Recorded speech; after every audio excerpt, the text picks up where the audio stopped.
ধীরে ধীরে যুক্তরাষ্ট্রে কমে আসছে ট্রাম্পের জনপ্রিয়তা। রাষ্ট্র জুড়ে প্রেসিডেন্ট ট্রাম্পের নীতি বিরোধী নো কিংস আন্দোলনের চাপ বাড়ছে। এর জলজ্যান্ত উদাহরণ পরপর 3 নির্বাচনে রিপাবলিকানদের পরাজয়।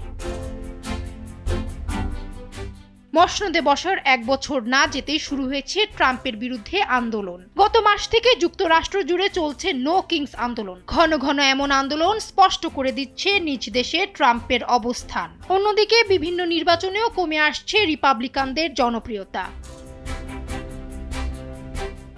গত সপ্তাহে নিউ ইয়র্কের মেয়র, নিউ জার্সি ও ভার্জিনিয়ার গভর্নর নির্বাচনে রিপাবলিকানদের পরাজয়ের ধস নামে। নিউ ইয়র্কে মেয়রের নির্বাচন নিয়ে ট্রাম্প বলেন, তিনি এই নির্বাচনের সাথে তেমন একটা যুক্ত ছিলেন না। সেই সঙ্গে তিনি ভার্জিনিয়ার গভর্নর প্রার্থীকে সমর্থন করেননি এবং নিউ জার্সির প্রার্থীকেও খুব একটা সহায়তা করেননি। নির্বাচনগুলো প্রমাণ করছে ট্রাম্প বিরোধী ভোট আগের চেয়ে শক্তিশালী হয়েছে এবং ট্রাম্পপন্থী ভোট আগের চেয়ে কমেছে। গত সপ্তাহে করা এক CNN সমীক্ষাও বলছে ট্রাম্পের জনপ্রিয়তা দ্রুত কমছে। দেশটিতে কংগ্রেস নির্বাচন হলে ট্রাম্পকে কয়জন ভোট দেবেন? সমীক্ষায় দেখা যায় মাত্র 21% ভোটার ট্রাম্পকে সমর্থন করবেন। অন্যদিকে 41% ভোটার ট্রাম্পের বিরুদ্ধে রয়েছেন। অর্থাৎ ট্রাম্প বিরোধী ভোট প্রায় দ্বিগুণ। এই সমীক্ষা অনুযায়ী গত 20 বছরে এত বড় ফারাক দেখা যায়নি।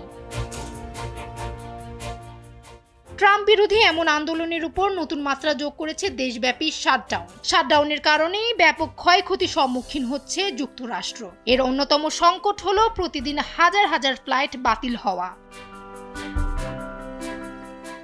এরই মধ্যে ট্রাম্পের ক্ষমতা নিয়ে প্রশ্ন তুলেছে সুপ্রিম কোর্টও। বিচারকেরা জানতে চেয়েছেন, সংবিধান কি সত্যি প্রেসিডেন্টকে এতটা স্বাধীনতা দেয় যে তিনি এককভাবে বাণিজ্য যুদ্ধ শুরু করতে পারেন? আদালতের এই অবস্থান ট্রাম্পের প্রশাসনিক আধিপত্যে বড় ধাক্কা বলে মনে করা হচ্ছে।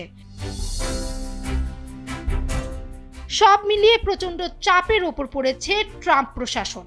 একদিকে দেশটির জনগণের ট্রাম্প বিরোধী আন্দোলন, অন্যদিকে নির্বাচনে একের পর এক রিপাবলিকানদের পরাজয়, সেই সঙ্গে শাটডাউনের কারণে বিমানবন্দরের অচল অবস্থা। এমন মারাত্মক চাপ কিভাবে সামাল দেবেন প্রেসিডেন্ট ট্রাম্প, তাই নিয়েই রয়েছে এখন বিরাট প্রশ্ন।